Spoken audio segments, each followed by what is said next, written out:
Today is Tuesday, November 18th. What to know about mounting support for releasing the Epstein Files, and a key step for the future of Gaza as President Trump envisioned it. Also, how Trump is once again cooperating with Saudi Arabia despite some pushback here in the U.S. Plus, enrollment at American colleges has shifted. There's a new plan to help international soccer fans see the World Cup in the U.S. And Jeff Bezos is taking on his first new hands-on role since Amazon. Those stories and even more news to know coming up. Welcome to The Newsworthy. All the day's news in around 10 minutes. Fast, fair, fun, and on the go. I'm Erica Mandy. Thanks so much for being here. You ready? Let's do this. Today, the U.S. House is expected to vote to force the Epstein Files to be released. In fact, the vote could be nearly unanimous, which would pressure the Senate to also take it up quickly. Remember, this is about all of the records from the Department of Justice related to its investigation of sex offender Jeffrey Epstein, including documents, communications, flight logs, and so on. And the measure recently got a boost since President Trump announced his sudden support for it. Now, if it passes both the House and Senate, President Trump says he'll sign it. Of course, he could also direct the Justice Department to release the files even without an act of Congress, but he hasn't taken that step. The DOJ has already said there was no other incriminating information in the files. It has also argued releasing everything could compromise victims, invade their privacy, or re-traumatize them.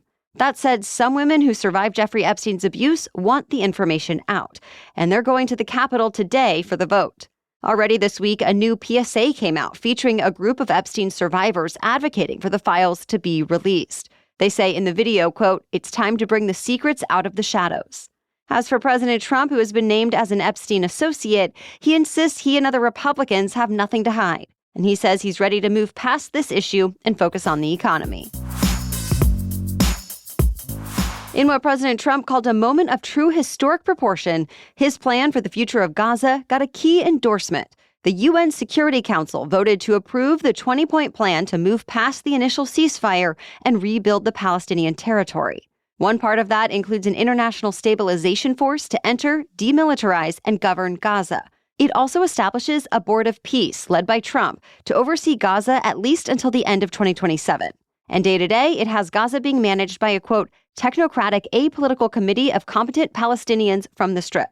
The plan also envisions a possible future path to an independent Palestinian state. For that reason, Israeli officials expressed some concern about the plan. But before the vote, Israel's UN ambassador said he was grateful to President Trump for leading peace. The plan also got support from Arab and other Muslim nations in the Middle East. Hamas opposes it, saying the plan does not meet the Palestinian people's political and humanitarian demands. The resolution also talks about disarming Hamas and the eventual withdrawal of Israeli forces out of Gaza. President Trump is deepening America's ties to Saudi Arabia. Already this week, the president said he plans to approve the sale of American-made fighter jets to the country. In fact, we're talking about the world's most advanced fighter jets that come with stealth technology that keeps enemies from being able to detect it. This marks a big policy shift, possibly changing the military balance in the Middle East, despite the U.S. promising Israel a military edge. For now, Israel is the only Middle Eastern country to have the advanced fighter jet. That's one of the reasons why, here in the U.S., some lawmakers from both parties are scrutinizing the sale, and a high-profile visit happening today. President Trump is hosting Saudi Crown Prince Mohammed bin Salman at the White House. As multiple reports point out, this is the first such visit since he was implicated in the killing of Washington Post columnist Jamal Khashoggi in 2018. The Crown Prince has denied actually ordering Khashoggi's death, but has acknowledged responsibility as the kingdom's leader. Besides the fighter jet deal, Saudi Arabia and the U.S. are expected to cooperate more on oil and security. And more announcements are expected later today. Well, there's another leadership shakeup at the Federal Emergency Management Agency, or FEMA. The acting head of FEMA, David Richardson, stepped down after just 6 months on the job. During his tenure, he faced criticism for being unavailable during deadly flooding in Central Texas. Though generally, he's kept a low profile, and agency employees have said he did not play a big role in the day-to-day. As for who's set to replace Richardson, that's FEMA's Chief of Staff, Karen Evans. Like Richardson, she also does not have experience in emergency management, but she has played a central role in efforts to cut costs at FEMA this year. Remember, President Trump has said he wants to get rid of the agency entirely and to instead give states the responsibility for disaster response. But for now, the Trump administration is waiting for guidance from a review council that's working on a report about how to improve disaster response in the U.S. Stay tuned. There may soon be fewer environmental protections for many of America's wetlands, rivers, and streams. The EPA moved to limit the country's main clean water law, giving itself less authority to lower pollution. Specifically, it will make it so the law only applies to relatively permanent, standing, or continuously flowing bodies of water. So 85% of wetlands will no longer qualify for federal protection. The EPA administrator says it's all part of an effort to boost the U.S. economy. He says the EPA under previous presidents have taken too much power away from American farmers, landowners, and families, and that this is a correction. Though environmentalists are criticizing the change, saying it will only encourage industries to destroy thousands of miles of natural areas that are necessary for wildlife. They specifically point to wetlands that they say can be critical for water purification and flood control as well. For now, the rule is up for public comment before becoming official. We have more news ahead in just a moment, but first I want to talk about our sponsor, Hiya Health. As a parent, there's so much to keep up with and try to get right, but let's be real, with a 4-year-old, that can feel like a moving target. When it comes to nutrition, some days he eats great, other days it seems like he's surviving on crackers and bread. And many kids' vitamins seem to basically be sugar gummies. But Hiya is different. My son takes both the daily vitamin and the probiotic every day, and the best part is he's actually excited about it. He loves the taste, he loves adding stickers to the bottle, and I love knowing it's made with 0 sugar, 0 gummy junk, and all the essentials that kids often miss. Plus, every batch is third-party tested for heavy metals and microbials in a qualified GMP-compliant lab. And by the way, Hiya now also has the Kids Daily Greens Plus Superfoods, a chocolate-flavored greens powder specifically for kids, packed with over 55 whole food ingredients. You scoop, shake, and sip with milk or a non-dairy alternative for a nutritious boost your kids will actually enjoy. Now, we've worked out a special deal with Hiya for their best-selling children's vitamin. Receive 50% off your first order. To claim this deal, you must go to hiyahealth.com/newsworthy. This deal is not available on their regular website. Go to hiyahealth.com/newsworthy and get your kids the full body nourishment they need to grow into healthy adults. Now back to the news. As expected, schools around the U.S. are educating fewer international students. New data released yesterday shows the number of foreign college students enrolling in American schools for the first time dropped by 17% this fall.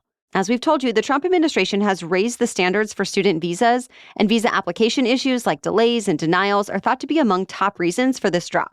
Also, some colleges say some international students are just concerned about feeling unwelcome in the U.S., even if they could get a visa. Meanwhile, President Trump has recently been talking about plans to let up to 600,000 Chinese citizens get student visas. Some of his supporters have raised national security concerns. But Trump defends the move by saying foreign students are important to the economy and an important income source for colleges. Stay tuned. As the U.S. prepares to host the largest international soccer tournament in the world, the Trump administration is making it easier for fans to see it in person. The U.S. State Department is creating a priority visa system, so people who have a ticket to the 2026 FIFA World Cup will get priority access to visa interviews. Still, President Trump insists everyone will be properly vetted. Of course, next year's World Cup could deliver an economic windfall to host cities. But there are other challenges besides visas, especially with the immigration crackdown and efforts to expand federal policing in Democratic cities. In fact, yesterday, Trump reiterated his threat to move games from those cities if he thinks crime is too high or if local leadership isn't cooperating with the federal government. He has specifically singled out the host cities of Boston and Los Angeles. As he put it, the governors and mayors are going to have to behave. But moving World Cup games away from a current host city would be a decision with very little precedent, since those cities have been announced since 2022. They've spent time and money preparing for the tournament with infrastructure improvements, security planning, and extensive plans to host millions of visitors. So for now, Trump says the idea of moving the games is just up for discussion. AT&T customers could soon get up to $7,500 as part of a settlement over a data breach. Today was originally the deadline to submit a claim, but it was just pushed back, so you now have another month. Overall, the company is paying $177 million in a class action settlement related to data breaches. Meanwhile, Facebook users who made claims a couple of years ago are getting payments from a separate settlement. This all goes back to the case of political firm Cambridge Analytica accessing nearly 90 million Facebook users' personal info without getting consent. How much you get depends on how long you had a Facebook account, but for a lot of people, it's about $38. The payments are going directly into bank accounts as well as through PayPal, Venmo, and Zelle. The founder of Amazon is now dedicating himself to a new artificial intelligence startup. It's called Project Prometheus, and Jeff Bezos has signed on to be co-CEO. This is the first time he's taken a formal operational role in a company since he stepped back from Amazon in 2021, though he's also deeply involved in the space company Blue Origin. And this isn't totally unrelated. Project Prometheus is specifically focused on applying AI to physical tasks. Among its first tasks, improving manufacturing for spacecraft, as well as computers and cars. Project Prometheus is starting with $6.2 billion in funding, partly from Bezos. The New York Times reports that makes it one of the most well-financed early-stage startups in the world. Of course, this is just the latest company out of many vying to compete with industry giants like Google, Meta, Microsoft, and OpenAI. To be continued. Well, that's it for the main news today, so now it's time for Trivia Tuesday, when we ask a different trivia question every week. But first, this episode is sponsored by BetterHelp. For some people, the holiday season can be a time for gathering. For others, it can be a time of stress or loneliness, or maybe it's a little bit of both. So check in on friends, reconnect with loved ones, and remind people in your life that you're there, whether or not you agree on everything. I always feel better after sending that text to someone I'm thinking about, or bringing that coffee to a friend who could use a pick-me-up, or even telling someone when I'm extra stressed out. And just like those things can take a little extra effort and courage, so can reaching out for therapy. But I found it's worth it. We're all healthier when we have support.